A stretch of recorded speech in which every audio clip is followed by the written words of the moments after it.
Good afternoon, ladies and gentlemen, and welcome to this episode of Women Speaking. For years, the question of trying civilians in military courts has been one that has plagued the Uganda's judicial realm. On Friday, 31st January 2025, the Supreme Court, in a landmark ruling, Attorney General versus Michael Kabaziguruka, held, amongst other things, that the military courts are not equipped to provide free and fair trials to civilians, and therefore only constitute a disciplinary body. This decision has a number of cross-cutting implications across the political and judicial realms of the nation. So, with me today to discuss this very, very pertinent topic, as well as this judgment, is an illustrious panel, whom I shall introduce from my extreme left, coming in. So, on my extreme left, we have Miss Theresa Tumwesigye. Welcome, Theresa. She is a lawyer and a communication specialist. Good afternoon and welcome to the show. Good afternoon. Thank you for having me. Thank you for coming. Next to her, in a lovely green, is Miss Nassolo Irene, who is the chairperson of the Inter-Party Women's Platform. Welcome to the show, Irene. I'm so humbled to be here. Just like they have said, my name is Irene from Bosiro East. Remember that one. Thanks for having me. Thank you for coming. We're looking forward to this Bosiro East, 2026 election here.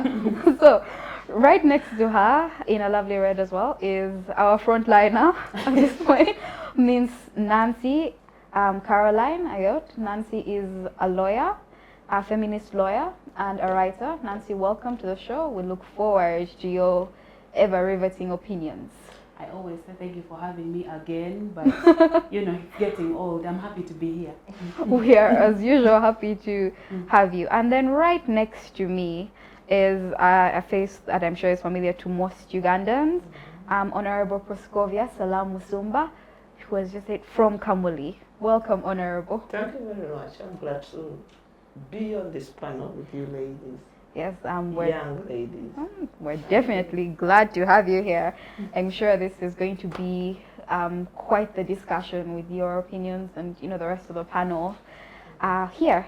So, just to jump straight into the discussion, Nancy, yes. Friday was a very interesting day for, I would say, lawyers across the country. Someone addressed it as the Lawyers World Cup. Yes, you first.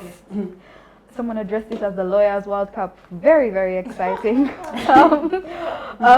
Everyone was watching, and it has been one that has tipped multiple stages. Things have changed, or rather, on paper, things have been altered drastically.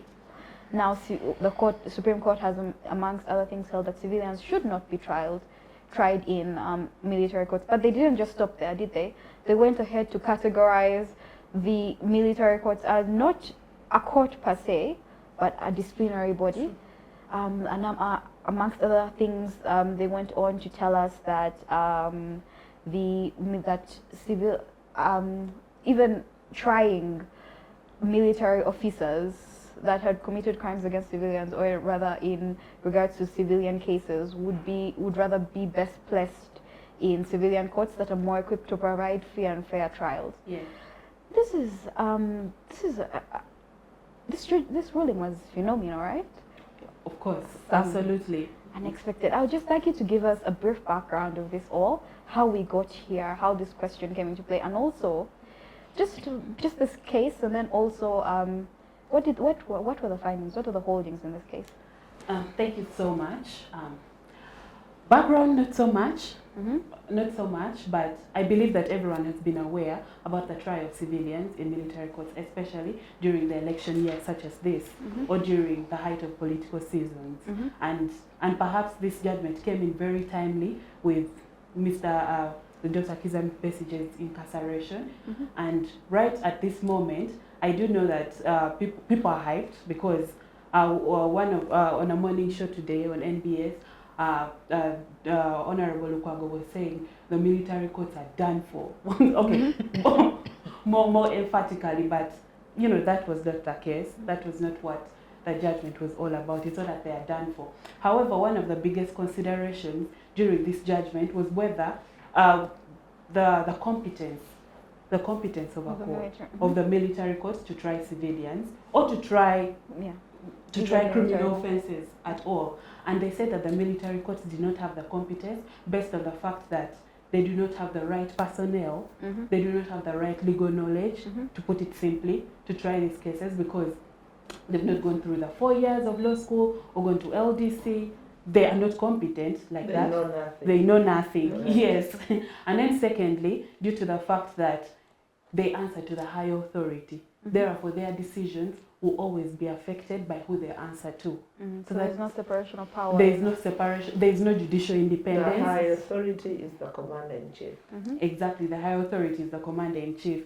And in such political cases where people project that the executive had a hand in incarcerating these individuals, they find that the military courts do not have the competence to try these cases.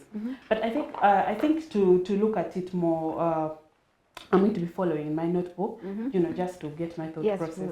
Yes, the comprehensive breakdown. So, at some point we were confused about the trial of civilians in military courts, and then whether they had the powers, whether civilian courts, which is like the High Court, had power over military courts, and they also made it clear that the military courts are subordinate to the High Court, subject to Article 139 of the Constitution, which vests unlimited jurisdiction in the High Court. Yeah.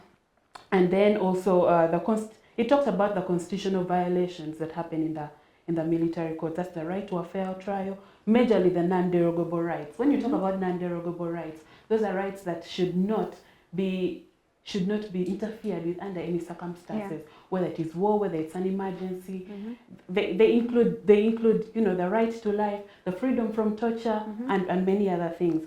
But also when you look at international law perspective, things like the African Charter on Human and People's Rights, which guarantees the same things: the right to fair trial. The International Convention on Civil and Political Rights mandates that trials be held independent and impartial. And we were talking about how impartial the courts should be in order to deliver a fair verdict for everyone. But also the African Commission on Human and People's Rights.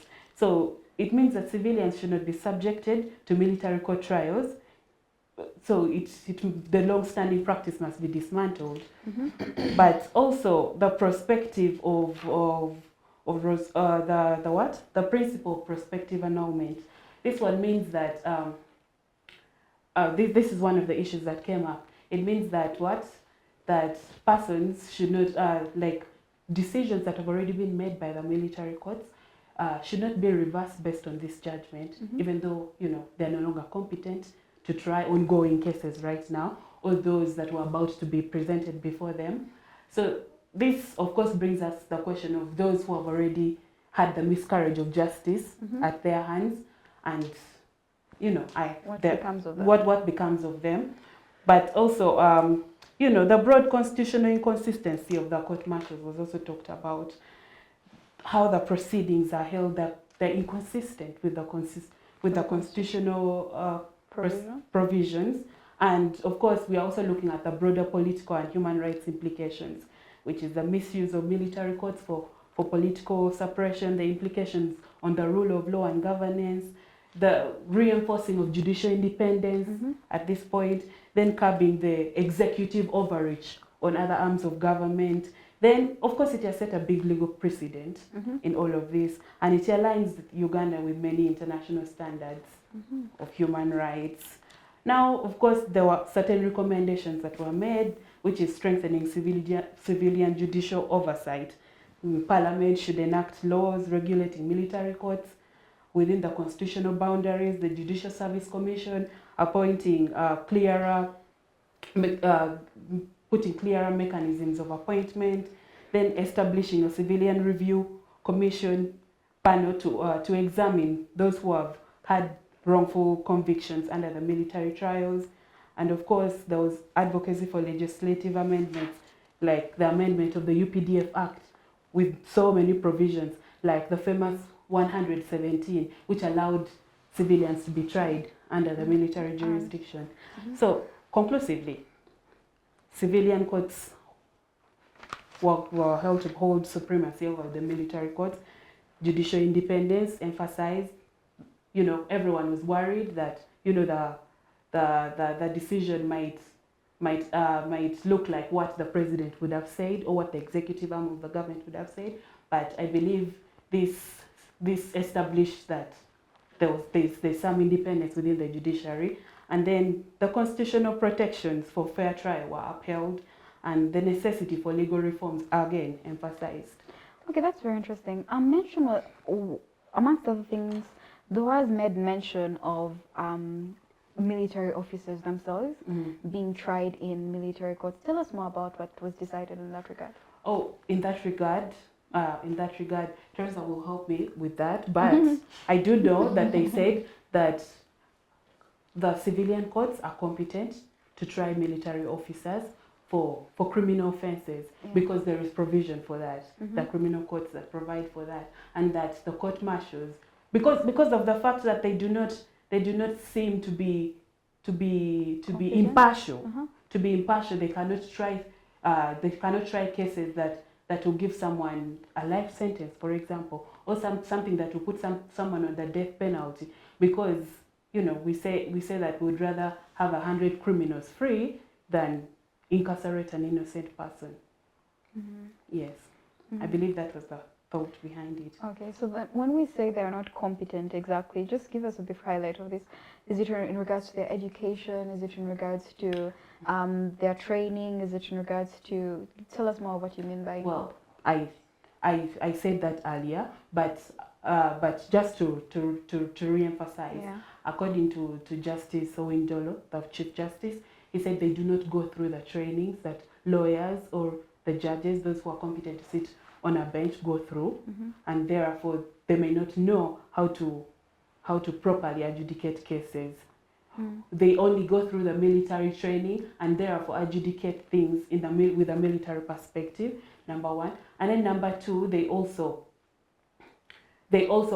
their appointing order means that there is a person who appoints them to that position, and also this person affects whether they will be reappointed or not. There might be pressure for them to rule a certain way. But also thirdly, what was that? I think when I remember, I'll let you know. But it just got lost. Okay, because one of the things that obviously has been touched is in regards to the appointment of these judges in the military courts. Do you think that this is going to maybe question, because in civilian courts as well, it's the executive that appoints the judges. Do you think this is going to also create maybe a sort of impact in regards to our appointments in the judicial system, or is the questions going to be magnified in regards to that because of this ruling? Well, just to put it out there, I wouldn't know. I wouldn't know. This is a little bit new for me, and I cannot tell that this for the is entire nation. Yes, that this is what is obviously going to happen after this and after that. But what I know for sure is that the structures of the military are very different from the structure of the judiciary. And it cannot be the same in one way or the other. It cannot be the same. Yeah. Okay then, thank you so much, Nancy. Theresa, good afternoon again. Good afternoon, Danita. I will bring you into this conversation right now.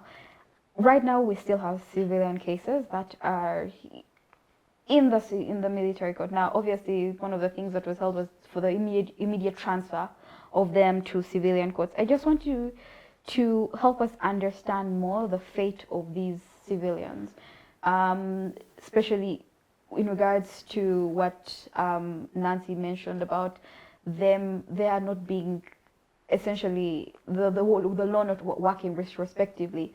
So there have been civilians that have already had their judgments passed. They are already serving sentences. Some of them really, really harsh sentences. We have Aaron Kiza. He's serving a sentence for contempt of court that is not a court.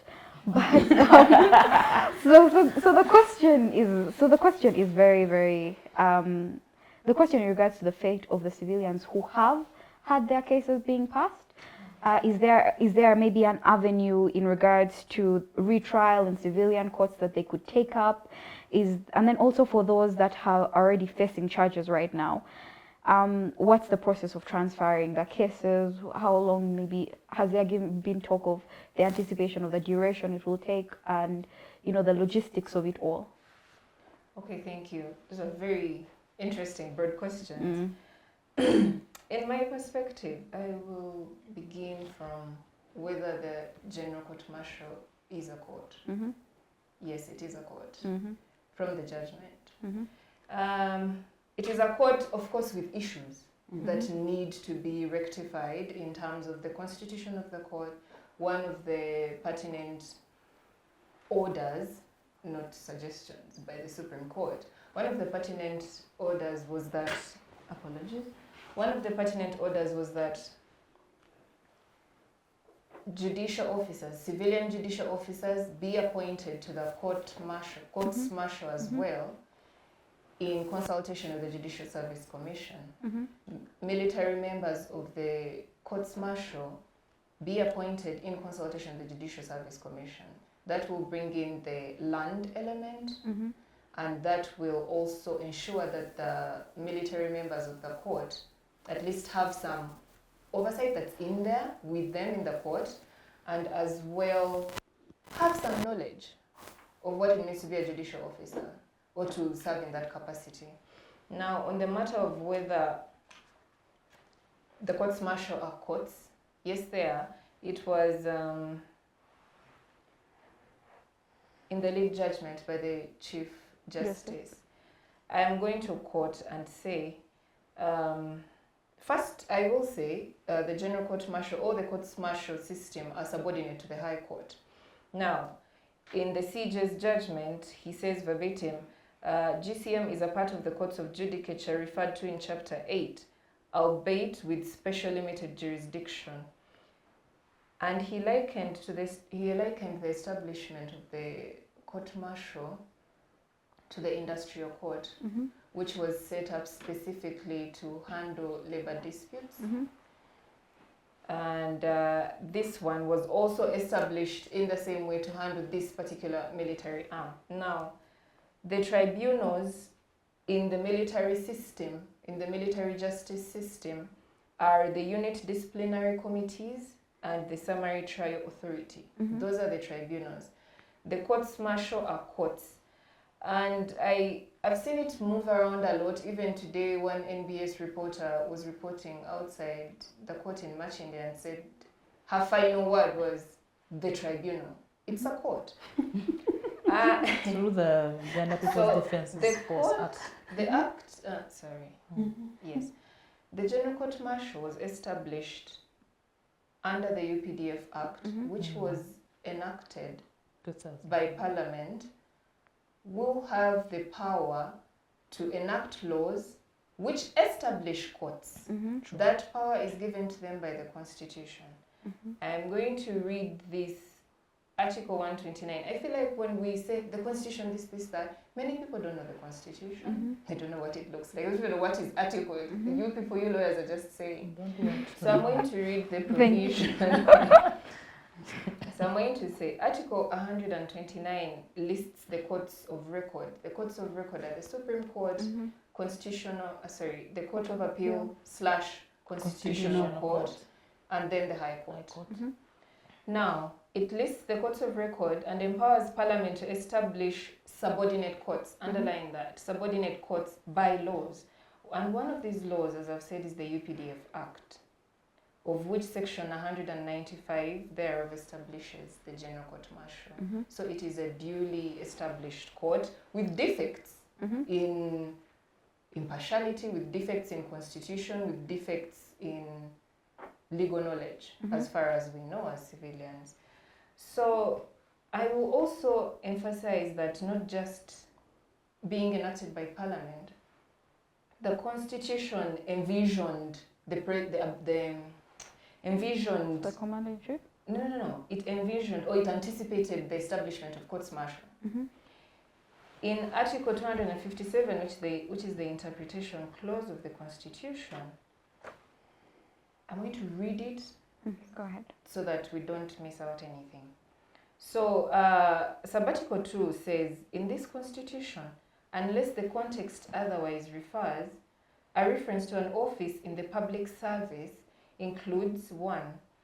A reference to the office of the Chief Justice, Deputy Chief Justice, Principal Judge, a Justice of the Supreme Court, or a Justice of Appeal, or a Judge of the High Court, and the office of a member of any other court of law established by or under the authority of this constitution other than a court-martial.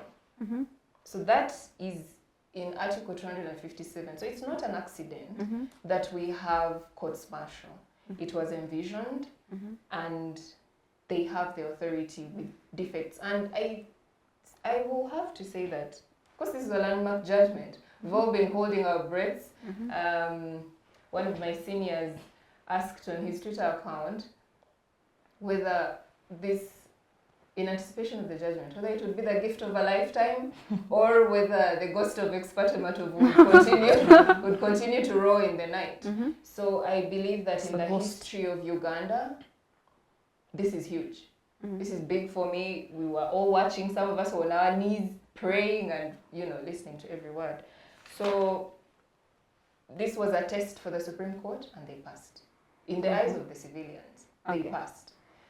Now the test moves to the military system. The test moves to the courts-martial. So this is answering a question on the fate of civilians. The Supreme Court has ordered as it has ordered. The Minister of Defense says that under no circumstances, to paraphrase, under no circumstances will the cases be transferred to the civilian courts. But that remains to be seen. I believe in being patient. I am personally invested in this matter. And who knew that we would ever reach here and finally the Supreme Court would put this question to rest? It has finally happened. They've been tested. We are being tested, all of us. I think 2025 is testing everybody. The Supreme Court so far has got a tick. Now, with everything that's being said, even the Commander-in-Chief who said he read the wrong judgment of the Supreme Court, he's also being tested. He's also being tested. Everyone is being tested. And I think evidence of this test is the fact that at the time the NBS reporter, Shamim Nabakoza, was at the General Court Martial, when it should be business hours, there was no prison truck arriving. There wasn't any activity there as far as she could see. So I think they know they are being tested, and I know that they are thinking about it, they are planning about it. I'm not an insider, so I can't tell you about the process of transfer. It remains to be seen, and as always, we are watching. Okay then. You mentioned something very, very interesting. The Minister of Defense saying, under no circumstances. I need to confirm whether he's the Minister of Defense. I don't want to get in trouble. Okay. Tentative. Tentative. Okay. Yes. Has made mention of that. Now, that's a very, very controversial statement to make. At the very least, the Supreme Court, the overarching body, has made a decision and it has made an order to transfer these cases. And now the Minister of Defense under the executive branch, after the Fountain of Honor makes a comment about the wrong judgment, mentions that we're not going to be transferring the cases. They will stay with us. Do we ever see a clash or some tensions between the judiciary and the executive at play? How do you anticipate this is going to play out in regards to, okay, let me just ask this very simply, implementation measures. Now you've passed an order. How is this order expected to be implemented? I assume actually, to the best of my knowledge, the implementation body or the body that would help implement it is the executive. Now the executive is saying, not our business. I think that, of course, these are clashing statements, The Supreme Court has said it is like the Constitution at the highest level where it is. And For me, I look at it even beyond the Supreme Court and the Court Martial. It is the people who have made the order. The Constitution is for the people. It belongs to us. All of us, even military service people. The courts hold power given to them by us. So at the end of the day, all the power is ours. In my very first appearance at Civic Space TV, I said, at the end of the day, the change is going to have to come from the people. And through all these structures, these are public officers. They're not doing us any favors. The Supreme Court has not done us a favor. This is their responsibility to provide interpretation on issues that are causing problems. Now, I understand that in my thinking, given all the orders that were given, there's going to have to be legislative reform. Several sections of the UPDF Act, such as the one that brought civilians under their jurisdiction, were 117? Declared unconstitutional. Several were declared void for vagueness, for being vague. It's like, can be interpreted in any way. It's too broad. Anyone could find yourself, through that window. And last time I was saying that courts martial have the authority to try civilians, which they did. It was clear in the law. If the law gives you a window, whether that window is defective, but you're acting under the law, it's going to apply. That's why they're saying retroactive application of the law.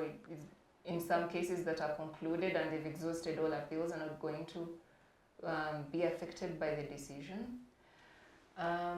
I believe there has to be first legislative reform to first reorder the UPDF Act. I know it takes a lot of time. I'm wondering now, maybe I can bounce it back to you or to the panel, or just put it out there for anyone who has the knowledge to tell us, is there any other separate forum in which discussions can be made within the law to have, to expedite the transfer of these cases so that people, political prisoners like Dr. Theresa Tumwesigye and Aaron Chiza and all the other people, some not supporters I hear are also political prisoners there, whether they can have swift justice, because justice delayed is justice denied. Yeah. So this is a test. This is a test and we're watching. Of course. Thank you so much, Theresa. Honorable, I'll bring you into the conversation right now. The streets have been speaking and they've been quite loud.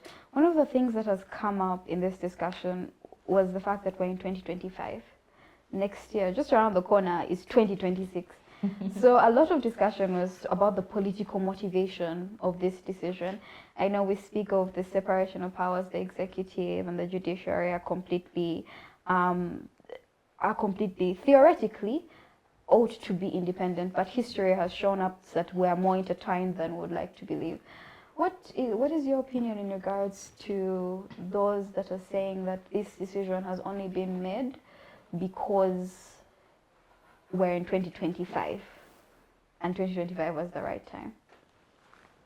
Thank you. The first thing I need to do is to congratulate us all Ugandans for this landmark ruling that affects us all. It may not affect you now, but for sure it does the liberation. It is a liberating ruling for all of us. So congratulations to us all, especially you colleagues within the political realm. And also to remind ourselves that this was 4 years in waiting. Please, 4 years is too long. You've had 4 babies in 4 years. True. So there's nothing to write home about. About a delay of 4 years and the timing of it coming in 2025. The timing, curious as it is really redeeming the so-called Supreme Court. It's just redeeming them. Because they've sat on their duties for 4 years. What else do they do? What do they do from morning to evening? What do they do? What is their caseload? And what is their impact? To reign supreme means you're holding Too many lives at stake. Too many things. You can actually halt an entire life journey of a person. And it's been 4 years. I don't think we ought to thank them for delaying for 4 years. No, please. And don't do it again, please. Don't do it on us. But yes, you did a good job. And I was surprised. I'm still in shock. I'm still in shock. I have failed to celebrate as I thought I would, but I'm still in shock, and I still feel jittery. But I'm also perplexed at understanding that you mean we have so much expertise, so much knowledge out there, which you are not using, guys. You're not. You know, I served with the Chief Justice Owindoro as a member of Parliament, and I just enjoyed his wry smile, and everybody talked about his knowledge, and I haven't seen it in a long time, and I want to congratulate him that he actually did redeem himself. He's truly a naturally man. He's truly I'll give it to you, Chief Justice of Uganda. But as also, I think I'm this skeptical of fellows. I didn't have much trust in the ladies. I thought maybe there are these gender things, eh? You know, whenever people, gender appointments. But wow, those ladies, my God. I just can't describe how neat you ladies are, how smart you are. You actually blew me. You just blew me away. And I want to congratulate you because you stepped up and you're good, not just good, very good, not very good. You were super. Ladies, you were super. You redeemed us women because we were beginning to look like equivalents, and it's for equivalent for a job. But you are fantastic. Have some water on me. That's what I afford, because you can't declare that to the IGP. So yes, there were so many good things, and Uganda began to feel itself, proud and happy that justice can reign, and that still people are capable of being good. So please be good most of the time, if not all the time. So from where I stand, I'm still puzzled. I'm learning from you ladies what the options are, what next. Of course, I've heard from my own leader, the Lord Mayor of Kampala, the lead counsel in that Karasgolka case. We don't give it to Honorable Elias Lukwago, but he is a champion in this, in the rule of law. He's a champion, whether you like it or not. He's emotional, he's passionate, and he believes in what he's saying and what he's doing. And that goodness with the Alakas and all his colleagues, I think, shines, and I'm telling you, I've not felt hungry in a long time since Friday, because I'm just savoring at the sweetness of what has happened to us. Not even happened to us, what has befallen us. I'm sure you ladies too are suffering and say, what happened to Uganda this Friday? And of course, the melodrama, the melancholy comments from of all people, the president who has taken oath, who mothered this constitution, who swore to defend it, to protect it, chooses to do the undoable, the unthinkable, that he should talk back at a judiciary and the Supreme Court. No, sir. No, sir. You can't do that. And please don't do it again. Because you took oath to defend, to protect this Constitution. And so you are number one breaker of the Constitution. And that's wrong. We call you out because you're not infallible. in this matter, grave matter, you will not whisk us away, frame us, you know, because we too are citizens of this country. You're number one citizen. That doesn't make you every citizen. We are here. This is our country too. Whatever it is. Just a senior. Yeah, just a citizen. Citizenship, you can't measure it. There's no weight. There's no weight. A citizen is a citizen, and I am a citizen. So, what did I make of all this? I've had very little to say because I'm enjoying the many loud voices about what has happened, the many interpretations. For instance, that the General Court Martial is like the Professional Standards Committee of Police. It's the Professional Standards Committee, a court. Because you know also English is a problem for this country. Okay? Because what is a court? A tribunal and all these things. At the close of business, when it was all said and done, I thought that they equated the court martial to a disciplinary committee of Gayaza High School, of police,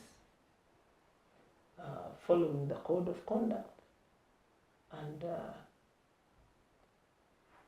we still suffer the hangover of militarism, that the military is mightier than everybody else. No, sir. You're also serving like a teacher is serving.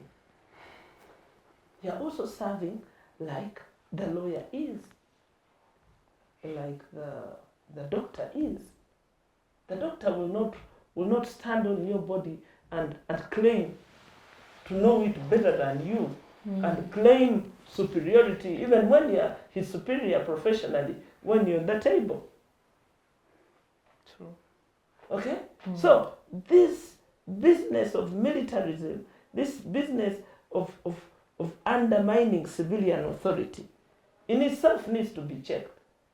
The court martial is like the Professional Standards Committee of the Uganda Police, or it's like the Rules and Discipline Committee of Parliament.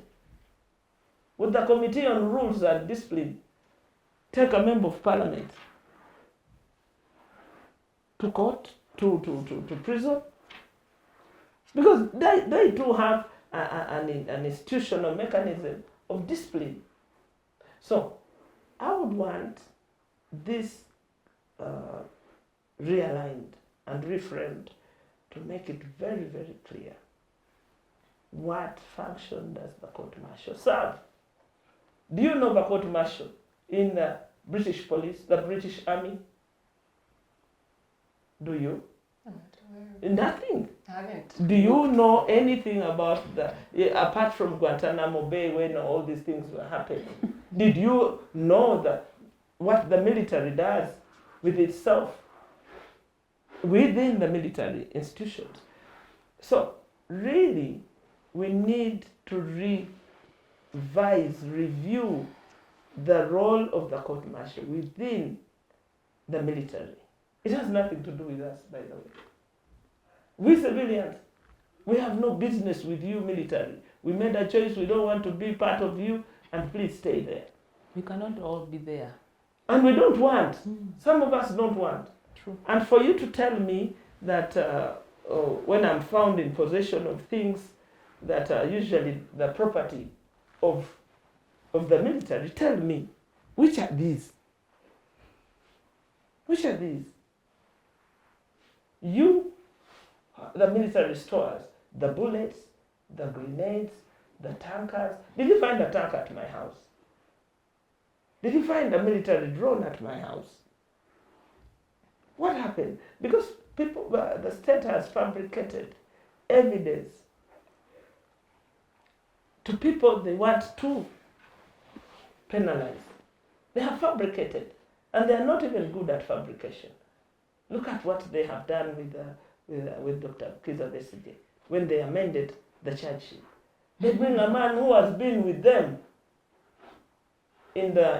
who has been in Luzira for the last 4 months, and they say, well, this is the person we brought. They can't even do a good job of it at fabrication. So, phase 1 is done. Something has happened, one way or the other. The other 2 judges, they've sunk with their judgment, really. They're sunk. Because everybody looks at them as we look at them, really. You are better than this. There has to be a winner and a loser. No. So This is not about winning and losing. This is about a nation. It's not about Kizza Besigye. It's not even about Kavazi Guruka. It's about who we are.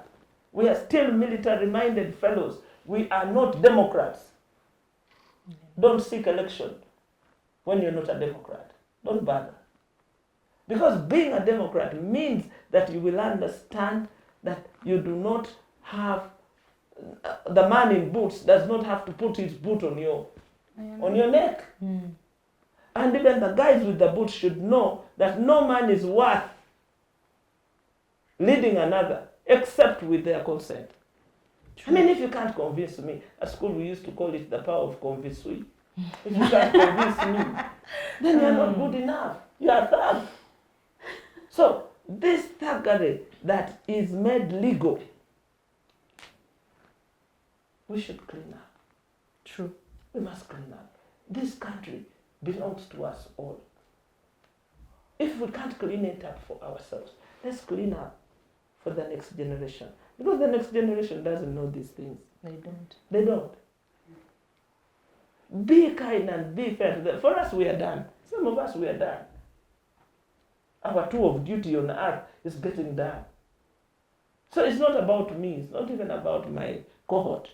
It's about the next generation that will find this bloody culture called militarism. If you, for instance, say that the UPDF will be subordinate to civilian authority, I mean, it's not your slogan. This is English, basic English. Does it need an interpretation of the Constitutional Court? No. No, please. So, thank you, Supreme Court, for now. We don't know what you'll do next. The next. No, we're And waiting I'll for the I'll next. tell you, even with this, I have no faith in Uganda's court system. Even with this, I don't. This is just one off. It's like a dead clock on the wall. It is right once done then. That's what I think. It's not a trend. It's not a pattern. I cannot go to bed sure that justice will be delivered every day, any day, to everybody. So, yes, I'm happy for now. And I'm not happy just for myself. I'm happy for the country. You know, being a person in the political area, I do keep wondering if the military is doing this under global glare today in 2025. What did they do 20 years of Northern Uganda war? What happened there? What happened? So, even if we are to pack the past and say, listen, that was bad, then what is good for the next generation? That's what I can contribute to you on this panel. Oh. Thank you so much, Honorable. Still processing. Well, there's so much that you've mentioned that I would like to come back to, but before I do, like I say, it's still processing. Irene, I will bring you into the conversation. Irene, you are the chairperson of the Inter-Party Women's Platform. There is no one who is in the trenches on this panel politically more than you are right now. And so I would like to pose to you a similar question as I did to Honorable Salam in regards to perhaps the political motivation of such a judgment, the timing, but then also, do you anticipate that it is going to change the way you, especially those in the opposition, will experience the 2025 election cycle? What has been the reception of this ruling in the political spaces? First of all, I'd love to thank you for the space today that I'm here. Once again, my name is Irene from Interparty Women's Platform. Regards what is happening, we thank, I agree with the Honorable, we thank the ladies. This time, we believe that we are going somewhere, and I believe that everything starts with one. We start counting 1, 2, until we shall reach big achievements. Regards the ruling, you know, sometimes this is what disturbs me most. Things whenever they are said on paper. The ruling was said that let the civilians be tried, not to be tried in the commercial, the military courts. Now, how is the implementation going to happen? Because they should also have gone an extent to put a deadline. You know, whenever in this kind of leadership, you need to draw a map that on such and such a day I'll do A, B, C, D, and that and that. When you draw something like a ruling, not giving directives, it will go back to the administration part of it when they tell them that, you know what, the judges said this, and they'll come back and say, okay, they said, now what is next? So it will be like, it is like also going to be a delay. So I don't know how they're going to implement that. But you remember they said with immediate effect. Immediate effect immediate means immediate in English. Immediate effect is not immediate when it comes to these people who sit in courts. There is always a way how they sluggish things. The public holiday, take a judicial notice, take that one and that. Immediate effect, someone even just to sign on that, transferring a form, because those files, you know how, I think my... Well, try Sekana. Sekana does. Sekana is... At midnight, he will give a judgment. For him, is a bit liberal. Not liberal. But now to the other, you know, the system. The Ugandan system, the way it is. The bureaucracy. With immediate effect. Now someone will wake up to like Monday to say, I'm following up on this. And someone will give an excuse. No one is there to receive a file. The file is somewhere. So and so has to be. That kind of delay. So we start counting the hours. Yes, we so start counting Friday, immediate 48 hours. So how immediate effect. How is it going to be immediate? Now, when it comes to us who are going to be in elections next year, starting September this year, to run for the races. The local council election. The MPs, the presidential, the councils. When it comes to, I remember when you had a conversation with Justice Byabakama. These were his words, and I don't think he will try to shy away from them. That, you know what, for us, what we do is we organize elections. At the end of the day, we declare the winner. The next, when you feel that you are aggrieved, run to court. Now you tell me, when I feel aggrieved and you are the one who is there immediate, that I have even evidence that, you know what, you have declared someone who has not gone through.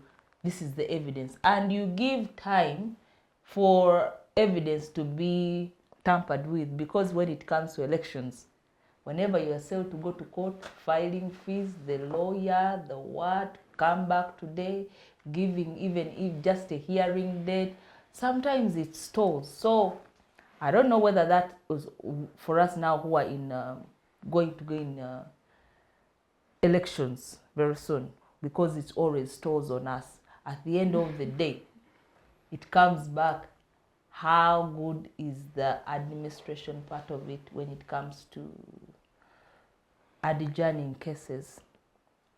Immediate effect, we are counting time. It's just a few hours. How long is it going to? 72 hours. How long is it going to say immediate effect? Was it like that day, or because we need to know the progress? We don't want to hear this business of someone is not there to sign, the file is with someone, come back tomorrow, go there, because at least I've been around courts and I know what they do. whenever they want to stall you. So, but all in all, we thank the ladies, the Supreme Court. They did a very wonderful job, and it showed the world that Ugandans, we have cream, by the way we do, and we are proud of them. Yes. So is it safe to say that generally in the political space, people are very hesitant to embrace this new judgment, just because of our history, so to speak, the history of our judicial, the relationship between all our segments of government, the judiciary, the executive? Yeah, people, they are hesitant because, you know, when you have been woken up to a news, which is too good to be true, until I eat that ice cream, that's when I can, okay, now it is happening. But when you're telling me, okay, it's a directive, yes, it's okay, but until I taste, I'm like the doubting Thomas in the Bible. Until I see I touch them. That's when I know that, okay, now it is working, because they are two different things. They give you something else and it stalls. Before you know it, the events would have taken over and you're like, where are we What going? I'm personally worried about is the fact that some of these things, the court can pronounce them, like she said, then the enforcement falls apart. For example, you've seen people who've been given bail in court and they get out and they are grabbed immediately. With other charges. They are grabbed immediately and put in a van. Now they are given other charges which are away from the military charges. And now you did this and such a crime. Now you have The right to go court. back to prison. Those things I'm like, but I have my right to freedom.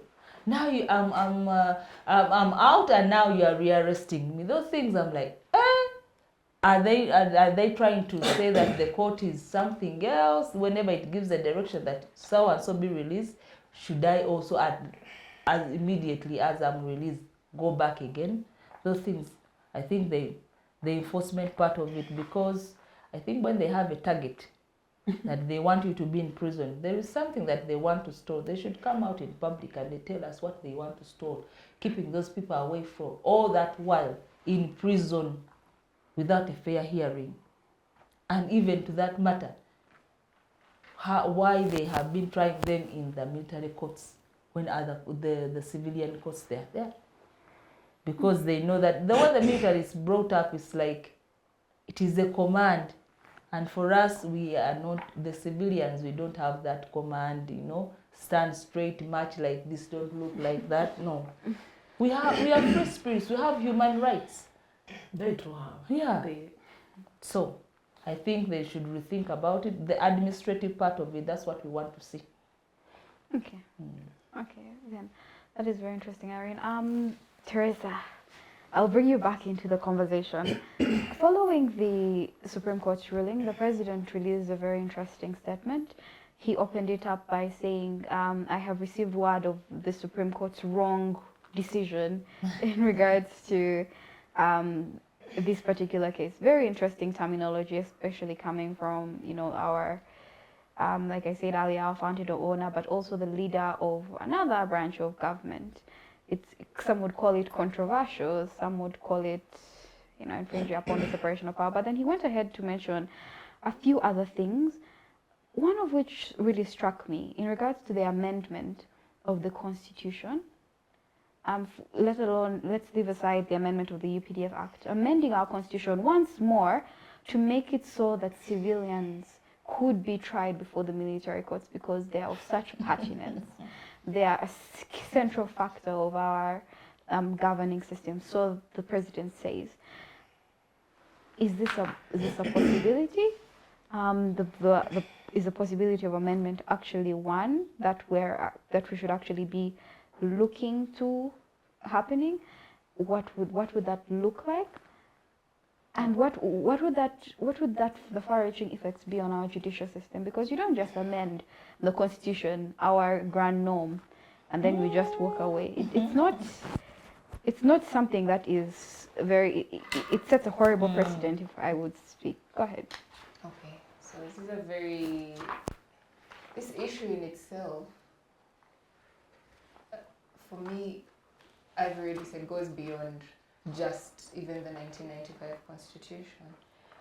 there's where we want to be, there's where we are, there's where we've come from.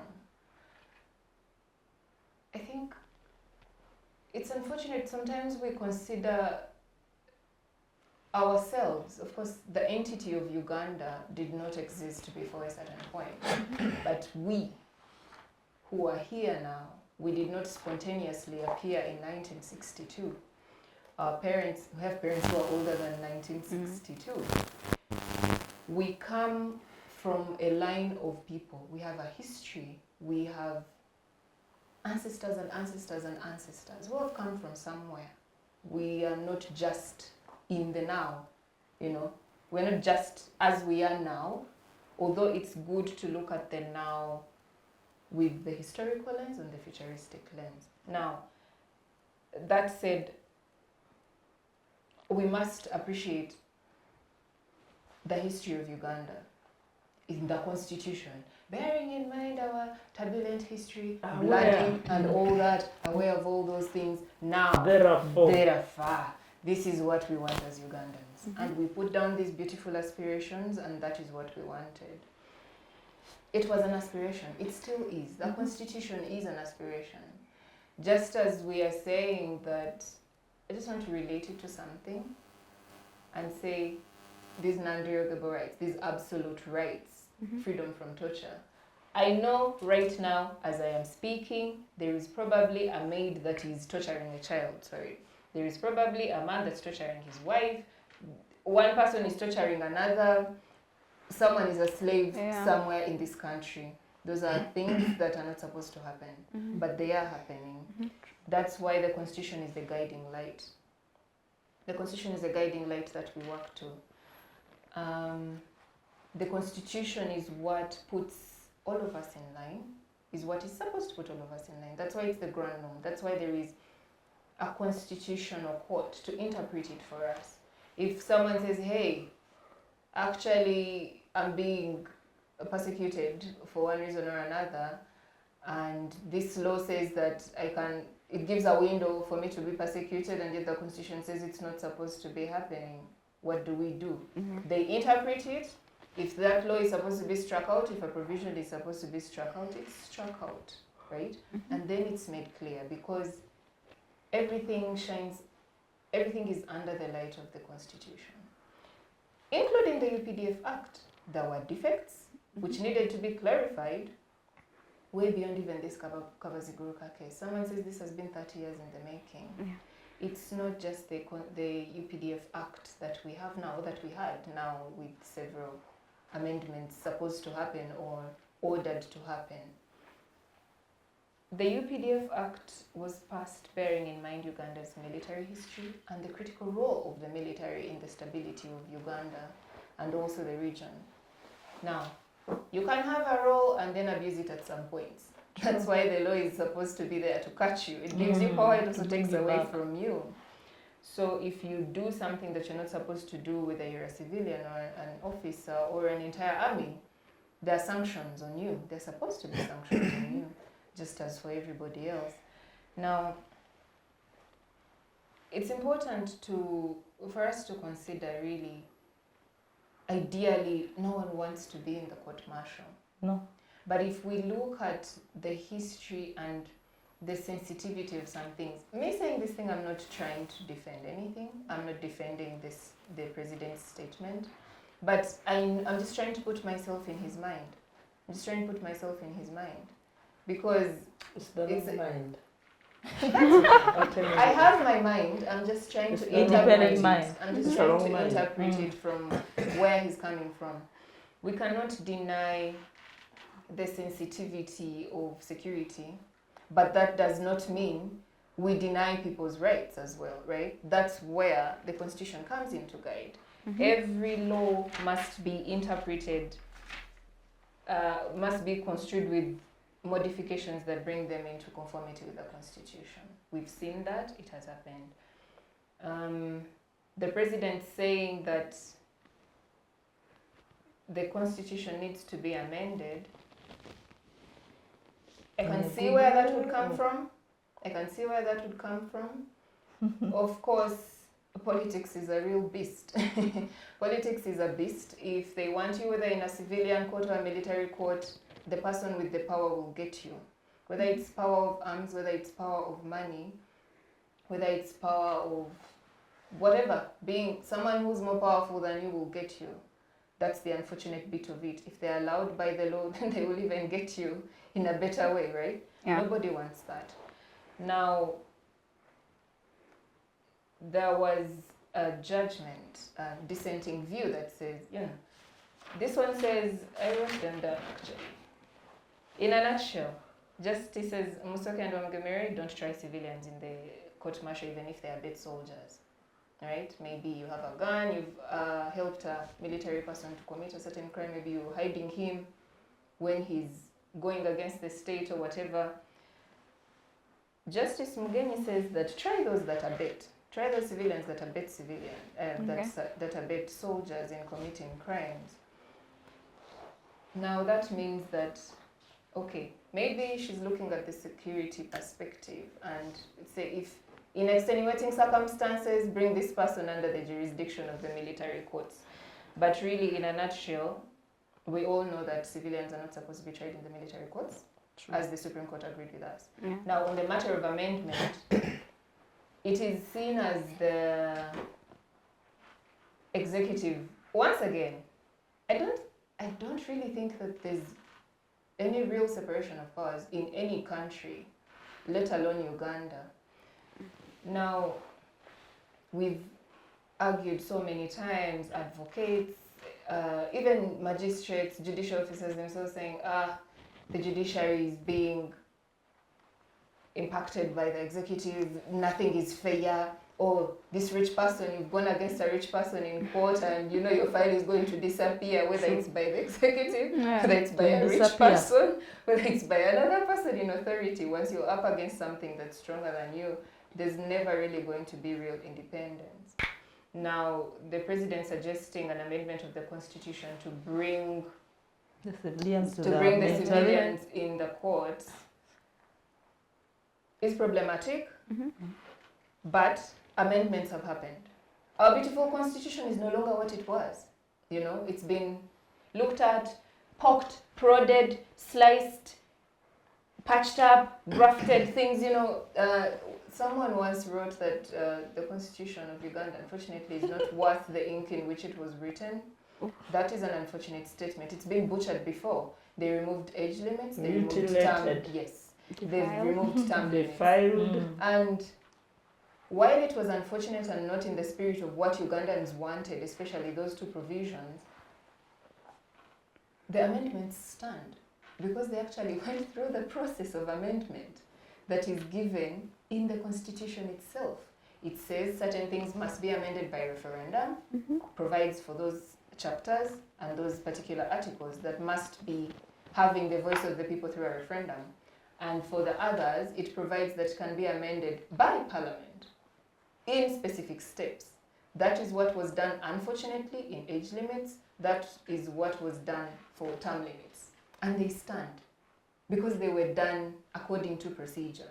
So whether we want them or not, they were done according to procedure. Dirty. Yes. Dirty. And how you see now, that's because they where have the biggest quorum. Dirty. Yes, because they have the biggest quorum, so they can always dirty, do what they when want. you use dirty tricks to get yourself into. Yes, but it remains that.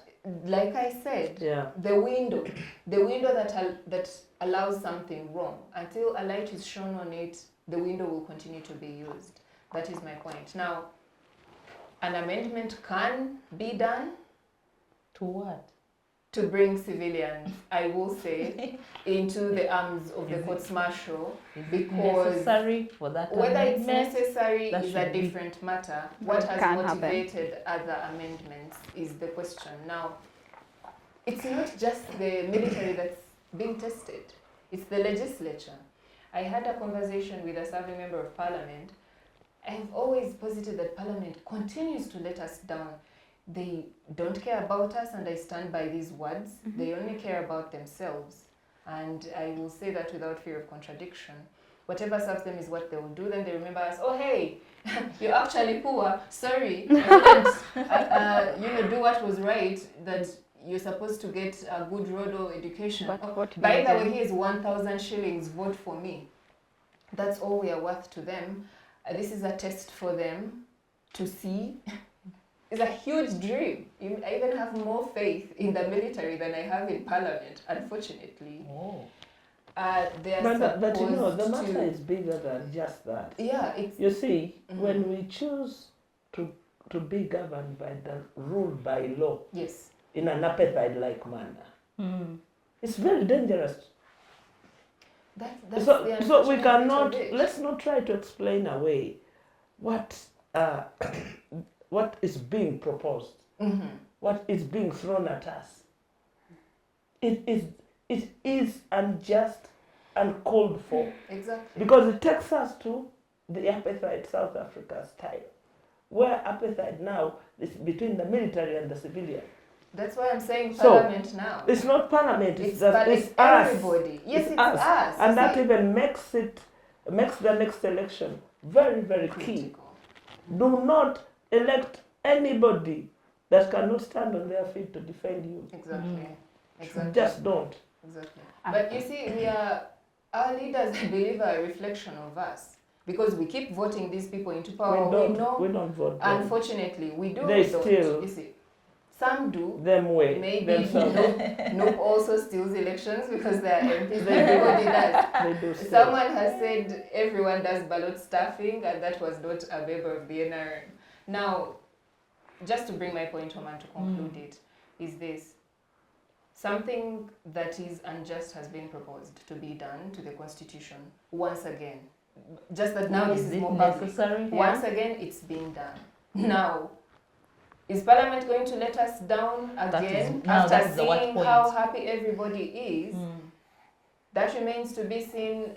Unfortunately, I don't have faith in them. I can only dream that they will Do the right finally thing. do what is right for us. And beyond even this amendment, one of the critical rulings and orders that the Supreme Court judgment does is the laws must be harmonized. Because a civilian with a gun can be tried under the Penal Code Act, can be tried under the Anti-Terrorism Act, can be tried under the Firearms Act, and also the UPDF Act. So which is it? You know, which is it? And I was telling this member of parliament that if there is a matter that is constantly raising issues of litigation as regards interpretation, that should put Parliament on notice that there's a defect in this law, To harmonize. and it should move them in an ideal world to question this law, to look at what is bringing this confusion, because it's their law that's bringing the confusion. So And that falls straight into yes. the Committee of Defense.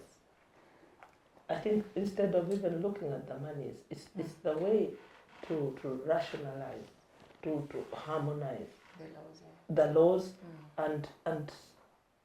and defend civilians' the rights, people. Yes. you know.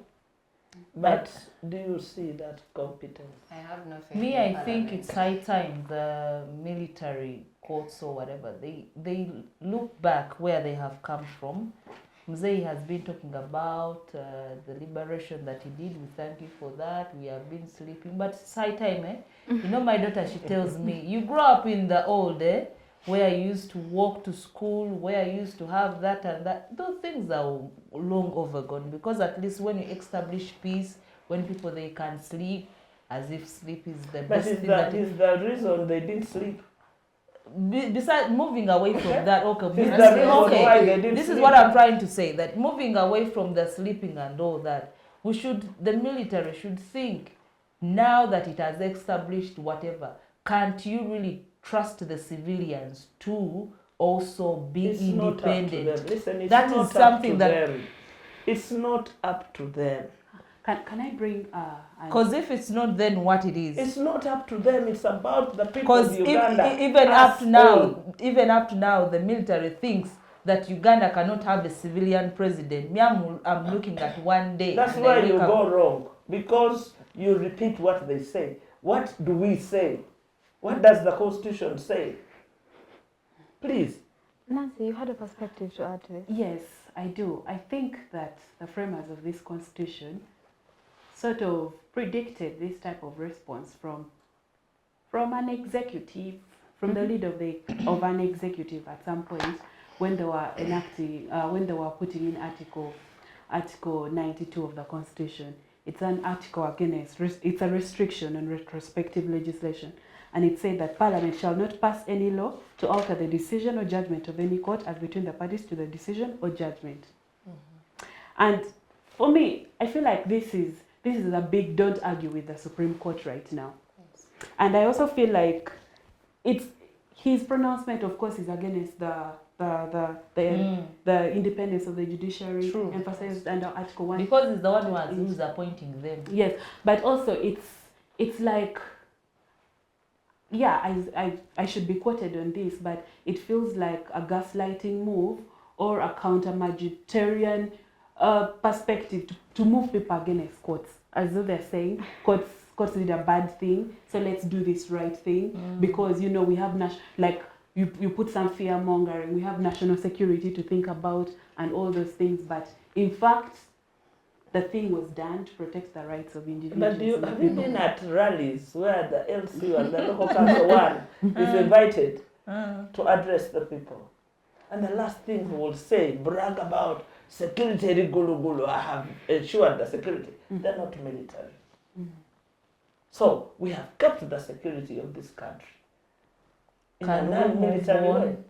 Me one thing I'm bad There are at. normal societies that where you don't even hear about their military, but they have the best militaries of the world. But the military is all over us, all over our throats, all over. And this is what the 1995 Constitution sought to cure. And that's why it's so clear that the UPDF will be subordinate to civilian authority. True. And so it is. No argument, please. That is very interesting. It is we're coming to the end of the show, but Nancy, I wanted to bring a question to you. The Supreme Court has obviously ruled on the matter, but as we know, as a country, we have a history of we have a history of being go-getters for the things that we want. At least a certain group of us do. How do you anticipate that the actual military is going to respond to this? I don't know. I will tell you the truth. I do not know. But what I know for sure is that they follow orders. It means a directive. They follow orders from somebody, and at the end of the day, what that person tells them to do is what they are going to do. It's very interesting. Your that choice person of says. Use the real word. What that person says. your choice of judgment. They follow orders, and there is an attitude of our military that civilians are just not good enough to give them these orders. And once these, Where do they get that feeling? They Poor have souls. that. Poor souls. They have Where do that. they get Military that? people. I mean, it's like telling a doctor that you have no right to touch that body. Don't even wash your face. It's me who understands your body. I know better. Please, as I know better about your ears, about your mouth. The military. I mean, it's very interesting because so if they go against the court's orders, it means that they're working against the interests of the country. No, they're working against the Constitution. Constitution. They have abrogated the Constitution. They have overthrown constitutional order in this country. Put it to them right in They their have noses. representatives in parliament. I They think those are are just the ones who are listening. going to first Listen, those say are listening amendments. posts. They have nothing to say. They are all Thank you for over the us, correction. and they're just in the wrong places all the time. thank you. Honorable, I would like to pose to you the same question because I think you understand the dynamics of it all, based on your experience with this country and how we operate as a system, as a people. Your anticipation of how the different arms of government are going to facilitate this transition. It's a very interesting transition. If so, do you think it's going to cause further tensions between the three arms Or are we going to live happily ever after? There's this classic cartoon where the executive is holding both the legislature and that is where we are. You know, it's very sad for us who grew up under the Idi Amin era that there's a back to the Amin era. The president has said it so well in his statement. He's actually an Amin in the making. He has made himself very clear that this country is not ruled by judges. Yes. Isn't it? And he gives, giving evidence, self-incrimination. You see? He is just confirming what we know and what we have told the nation, that we've not transited yet to a democracy. And that is what our clarion call, that we need to liberate ourselves from the liberators. The so-called word liberators. We need to liberate this country from them. Because it is so sad. Because I was one of the people he graduated, the first graduation that he held in 1997. And we were so glad, we were celebrating and saying, never again, never again. And see how wrong we were. See how wrong we were. That we knew that even, because we were not we didn't think he was an angel. We weren't expecting angelic acts. But we knew that even at his worst, he would never be even near to the people that he described as swine, as past leaders. And so it is equally sad for me to hear the president not first digest, because he's a very thoughtful person. He's a very thoughtful person on a normal day. And that too, the CDF, who is also his son, also says the same. It's like they discuss these things at dinner table, and it's sad. It's really sad. All the time I wake up in the night, I say, is this a bad dream? Have I read wrong? So I go back in the middle of the night, check the tweets and say, what happened? You have read right. Haunted. What happened? Yes, Really, what happened? And for a system that is not able to call itself to order, in the Catholic Church, there's always a retreat. The people retreat and say, let's audit ourselves. There's even a penance box. You go and clean yourself up. There's no cleaner here. And we need it so badly. But yes, thank you very much, Supreme Court, for making us proud again. Thank you so much, Honorable Irene. As we close the show, I just wanted to speak to you as the average civilian. We've spoken about the judiciary, we've spoken about the executive, we've spoken about the legislature, but I think those that are most affected and are most, I would say, have the highest to gain or to lose from this ruling are the average person. The average person who... It's the citizen. The citizen. Yeah. The people. Let's not talk about average people. There's no average person. A Citizens. citizen is a citizen. It's the biggest Mandate that we can ever have. Yes, so the citizens.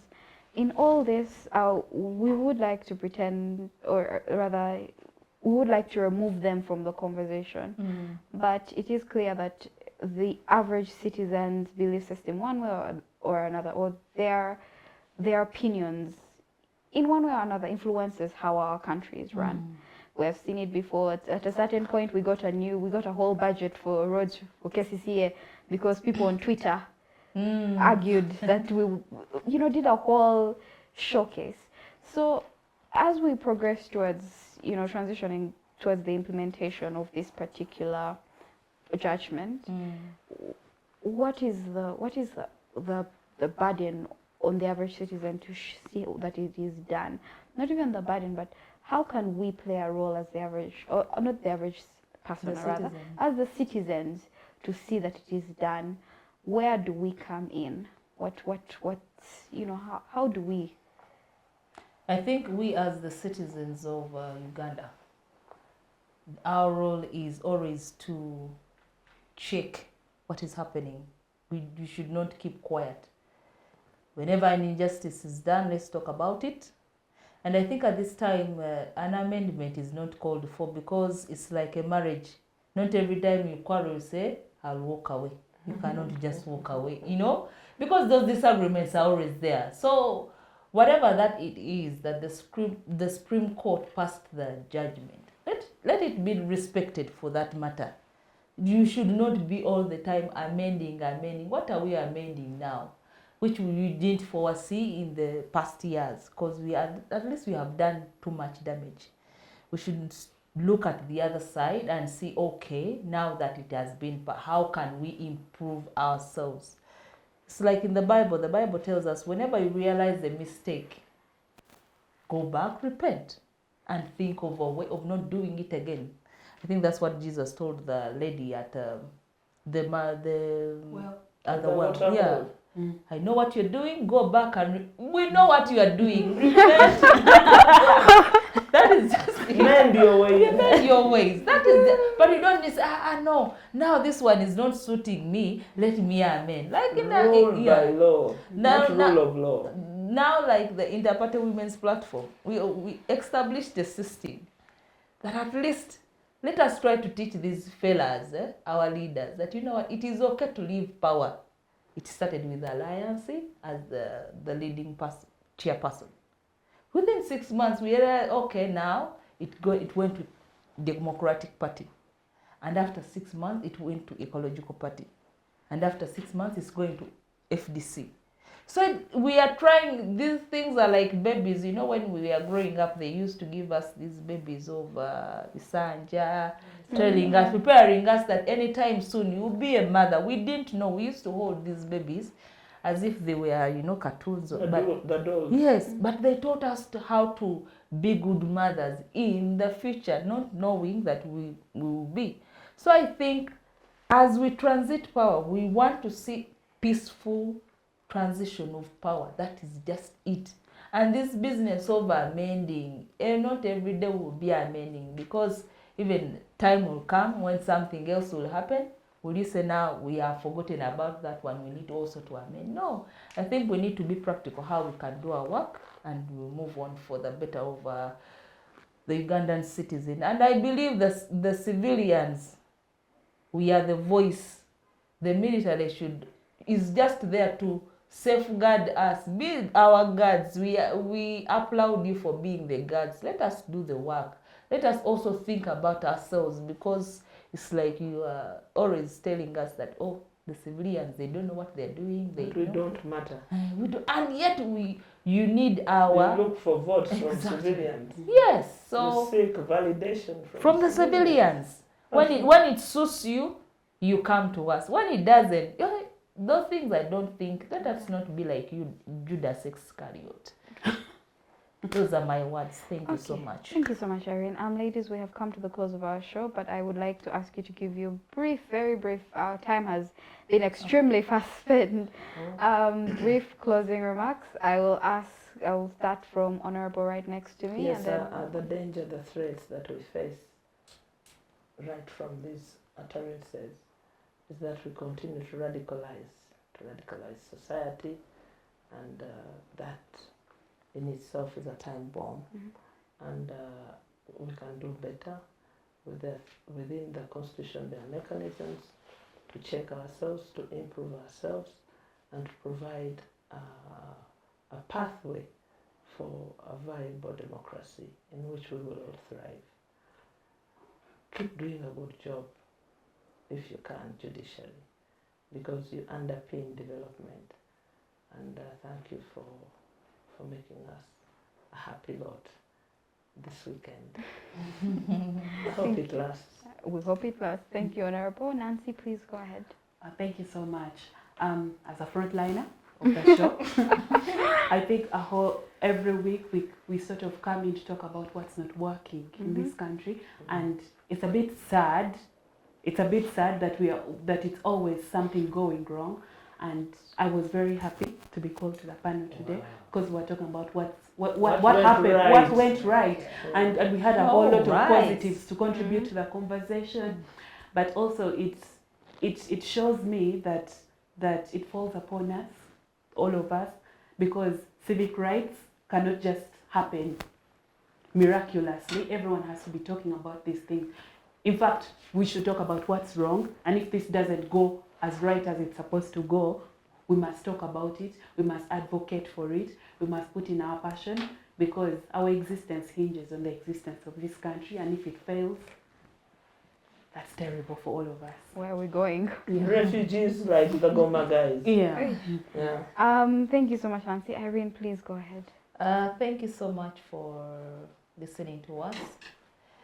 My last words would be, whenever there is a mistake, let us amend it. I think what we need to do is to repent and work on those things. We don't always need to disagree on everything. As one thing I've realized, that as an interparty women's platform, before we would argue a lot, to the extent that the document we had put to govern us, we were like, no, this is not good. This, until we reached a point that not every time we have an argument, we'll go back to the document to change it so that it can suit the situation. The prevailing argument. Exactly. So that discipline itself has taught us that, okay, we need always to agree.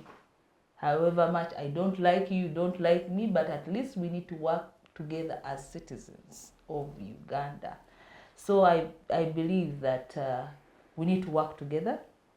We need to love one another, because that is the greatest commandment that God has given us to be and to do.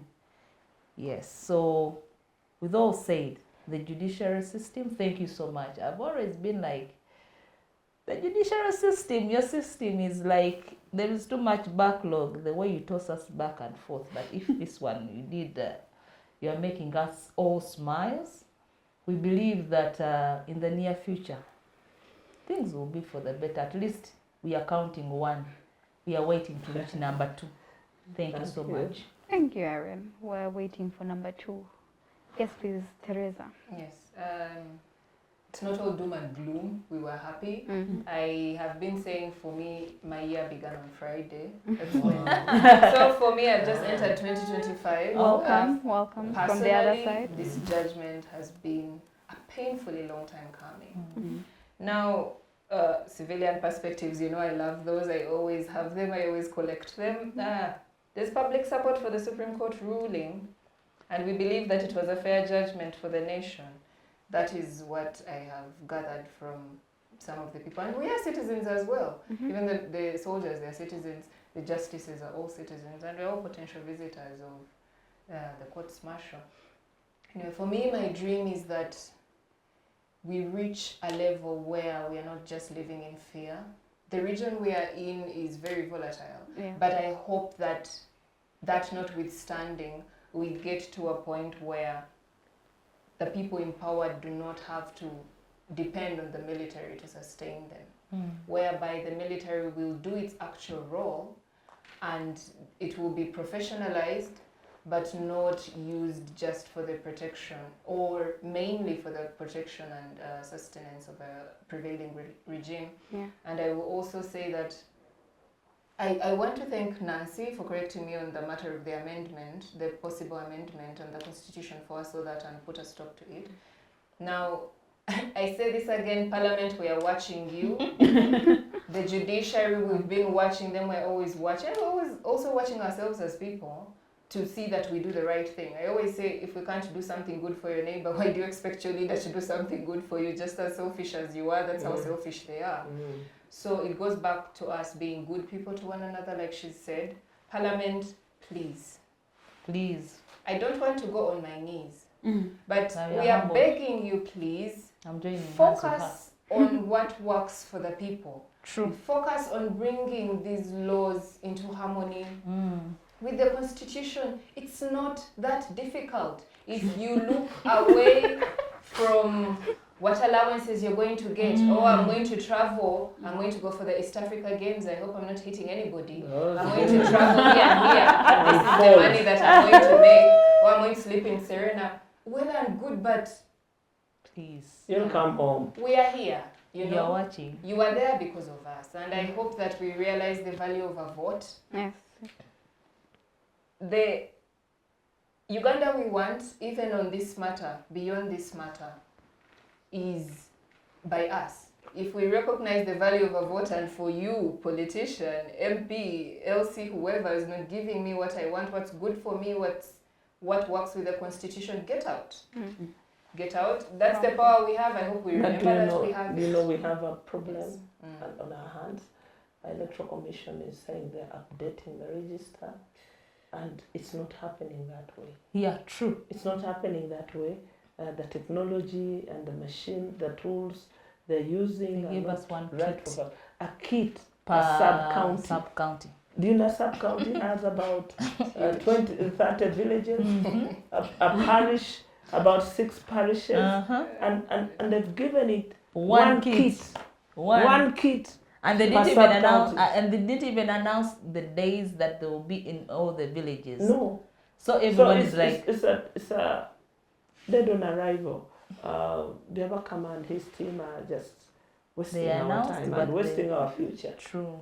Because one kit cannot serve a sub-county. It can't. What are they setting this country up for? And keeping quiet of not informing people that, you know what? Okay, let it be one sub-county.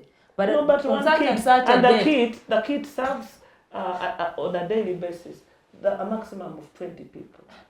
Well, Let me not lose hope in my country. No, that's why we need to speak about it. Yeah. Honorable, say it louder in the camera, please. The Electoral Commission, you've taken so much money.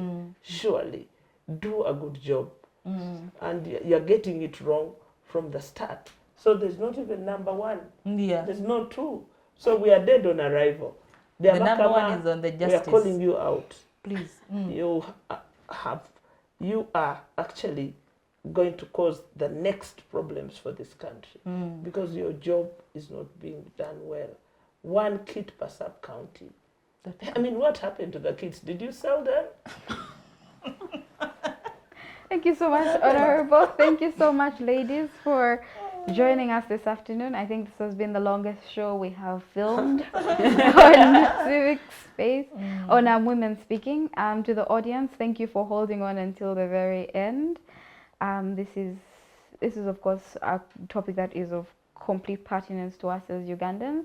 I would like us to further interest ourselves in this judgment, but beyond the judgment, the implementation post-judgment. Let us pay keen attention to how all the stakeholders